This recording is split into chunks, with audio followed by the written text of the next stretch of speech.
creating opportunities for your students to participate in activities that foster a learning experience increases cognitive engagement and creates that memory that they can then link back to the learning. As educators, we want to create learning memories. And on this channel, when we talk about learning memories, we talk about fun, engaging, authentic experiences that ignite the imagination and build connections for our students that supports understanding, retention, and most importantly, their ability to apply what they know and put their ideas into action. In today's video, I'm going to share with you an idea that will help you create learning memories with your students using something that I call mind missions. If you're new here, hi, I'm Sara. I believe that student achievement happens through cognitive engagement and educational experiences that build connections to the learning by creating memories. So if you have some of that Miss Frizzle in you, then be sure to hit the subscribe button and turn on that notification bell so that you don't miss anything amazing. So what is a mind mission? In its most simplified terms, a mind mission is a gamified way to provide practice or spiral review of skills or standards. Different questions are hung all around the room, or could be even around the school building, and students have to walk around and find each one and solve the problem on a recording sheet. So really similar to a scavenger hunt, but they're not the same. In a mind mission, there's a story, there's a mission, and that's where the gamification comes in. You see, our students, their whole culture is video game based. They relate and connect to games. When we make learning gamified and we turn it into a game, what we're doing is we are giving our students a whole new level of purpose for why they have to accomplish this mission. A mind mission is very similar to an escape room in that way, because we're giving our students some kind of a background story and a mission or purpose for why they're going around solving all these problems, collecting all these answers, doing these tasks to overcome this mission, this problem. By creating a fictional story or reason that goes along with the purpose for why they're doing this activity, it creates this cognitive engagement and this wonder that students have about the experience that they're going to have. So again, a mind mission is basically a scavenger hunt where you're giving your students some sort of background story that has a problem, and they're on a mission to solve or overcome this problem, and they will do that by solving all of the different problems that are scattered around the room. Kind of like the way that they play through a video game. There's a mission, they have to beat the bad guy at the end, but there's all those different levels that they need to get through from start to finish. So why should you use mind missions in your classroom? Well, first of all, they are extremely engaging and super fun for kids. They are educational experiences that build connections to the learning by creating memories. Your students are going to remember engaging in this mission forever. They'll never forget the fun they had when you allowed them to show what they know in an engaging way versus using a worksheet or a packet, and that memory is a window to the activities and the learning they experienced that day. When we create learning that's relatable to our students, it boosts their cognitive engagement and their work ethic. So in this video, I'm going to walk you step by step through 4 parts that you need to know in order to create and implement mind missions in your classroom.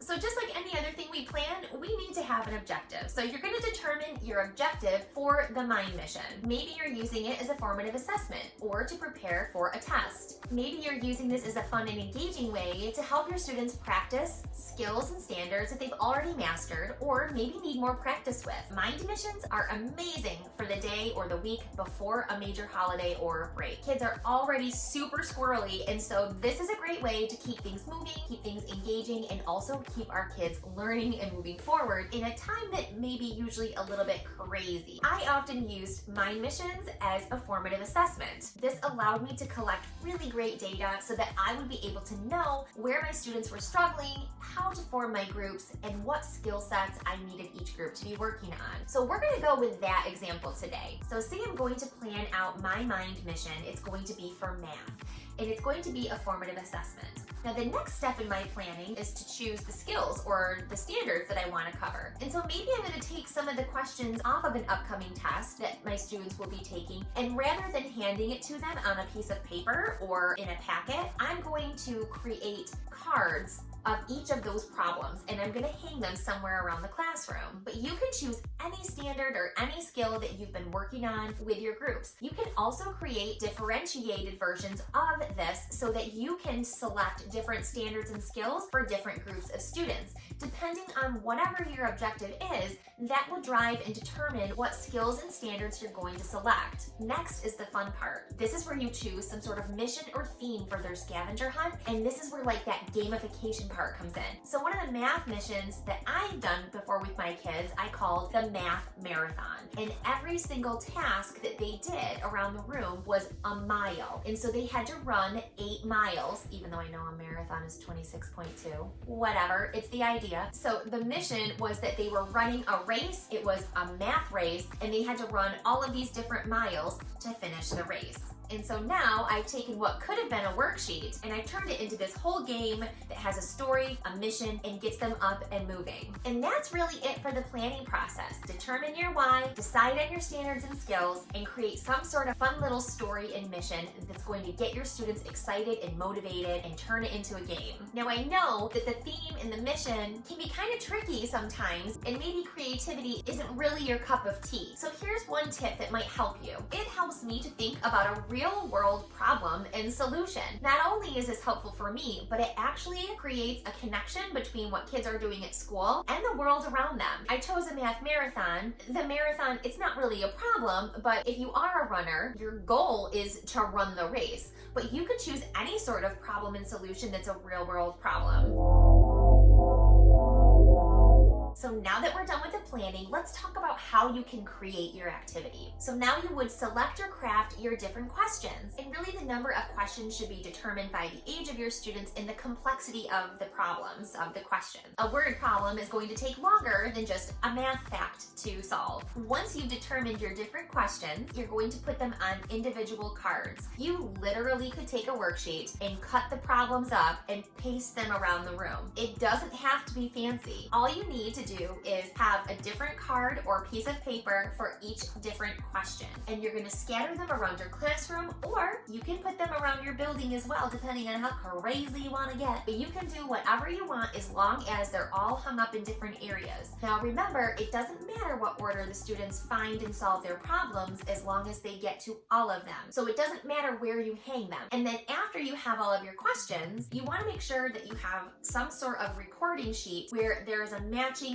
label to each of the questions, so that when students get to question number 2 or question A or whatever you label that question, that there's a space on the recording sheet for them to do the work for question 2 or question A. So a corresponding space on the recording sheet that goes with the question so that you can then go back and take a look at their work. Now I like to take this one step farther because I'm all about the working smarter and the not working harder. I like to create an additional step for the students after they're all done, going around and doing all of their problems and writing it all down on their recording sheet. I then share out a Google form with them so that they have to input all of their answers. This will automatically generate data for me so that I can see how they performed on all of those questions. I can identify what students got them right and wrong and what questions were missed the most, the least, and all of that lovely data that Google Forms gives you. And it only takes another like 3 minutes for the kids because they already have the work done. And for you as the teacher, this is going to save you a lot of time. This is going to help you identify what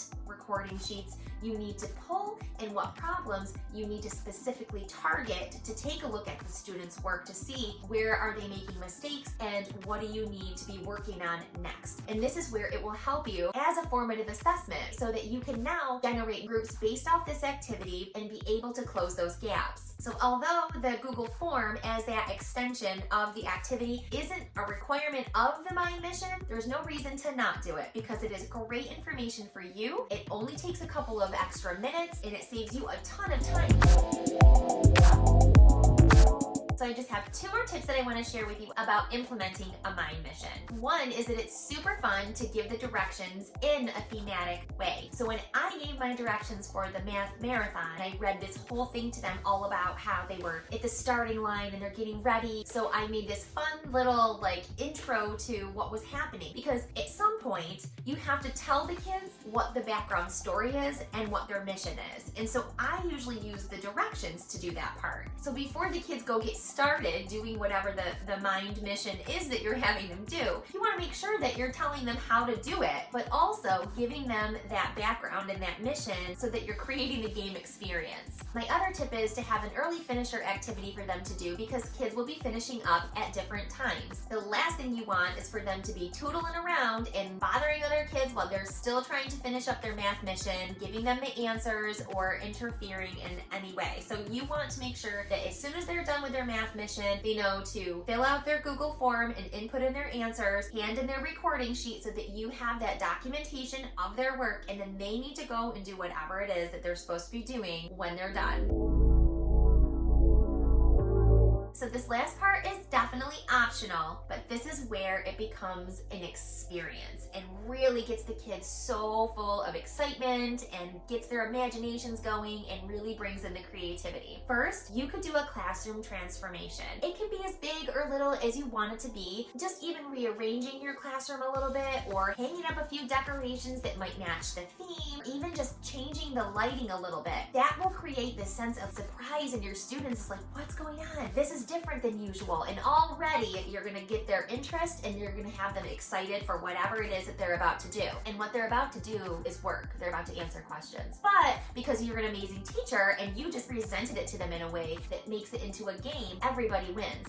They get the practice, you get the data, and they get to have fun, and they get to create a memory that they can then tie back to what it is that they're learning, and they will never forget that. Another thing you can do that goes along with the transformation but is a little bit easier is you can bring up YouTube videos that you can play on your smart board or on your smart TV that can match whatever the theme is or the mission is. So they have all these videos that are like seasonal and events and different things going on that you can bring up. Like they have virtual hikes through the woods, they have fires with music, they have scenery, they have all kinds of stuff that you can use. And so during my math marathon, I brought up a picture of this whole group of people, of runners, that were crossing the finish line and played Eye of the Tiger, because what other song do you play for a math marathon? Duh. But if you don't want to go through a whole transformation for your classroom, then just bringing up one of those really cool little digital backgrounds, it really does make a difference, and it just kind of helps to create more of an experience around the mission, creating a more game-like feeling. The last thing that I did is I usually created some kind of like a snack or a treat that went along with the mission and the theme that I would then hand out to the students as they were finishing up, kind of like as their little like treat and reward, and then they could take it with them to do whatever the extension activity was or the early finisher activity. So for the math marathon, I had granola bars and little mini water bottles, and I had bananas and I think apples or something like that, all the things that you get after you run a race. And so I had those sitting out. Kids could choose what they wanted, they could have their snack, and then they went and they just did their activity. So that's just a fun little thing that you can do. Again, make it come alive, make it a real life type of experience for your kids. You put in as much or little as you want, but if you're looking to really make an experience that they will always remember and make it super fun, it's worth the effort. So that's it. A mind mission is literally as simple as turning a worksheet into a scavenger hunt, and then you just load it with gamification by creating a fun story, a mission, and a little classroom transformation. The nice thing about a mind mission is you really could do this without much notice. It's something you can throw together pretty quickly because it doesn't take a lot of effort to put together. So it's a really low prep activity. Right now, I have started a growing bundle of math missions that are all holiday based. There are 3 levels of differentiated word problems. Every mission is based on a certain holiday. So the theme and the mission are based on the holiday. So these are perfect to do the week or the day before a vacation or before a break or a holiday when the kiddos are just full of excitement and you really want to keep them engaged and keep them learning up until the very end. In each of these math missions, you will get 3 levels of differentiated task cards, the recording sheets, links to YouTube videos that will help you to create that classroom transformation, and even little labels that you can put on suggested snacks or treats that will match the mission. I will put the link in the description of this video. If you are interested in that resource, you can head over to my Teachers Pay Teachers store to grab my Christmas Impossible math mission. And then as the bundle grows, you will continue to receive all of the math missions as each of the holidays approaches. Kind of like a Stitch Fix or a HelloFresh subscription, only this is like math missions for your classroom. So thank you so much for joining me today, and I really hope that you found this idea to be fun fun and exciting and that you think your kids are gonna love it. I think they will, I know they will, but I hope that it's gotten you excited and motivated to try these mind missions in your classroom. They can be used for any content, any subject, at any grade level, and I really hope that you will use them in your classroom and have fun with your students to create those learning experiences that make memories. If you like this video, please share it and give it a thumbs up. This will help other teachers like you to be able to find me so that I can help them and bring them creative ideas that will also turn their classrooms into places of innovation, imagination, creativity. I hope you all have a great week, and I will see you next time.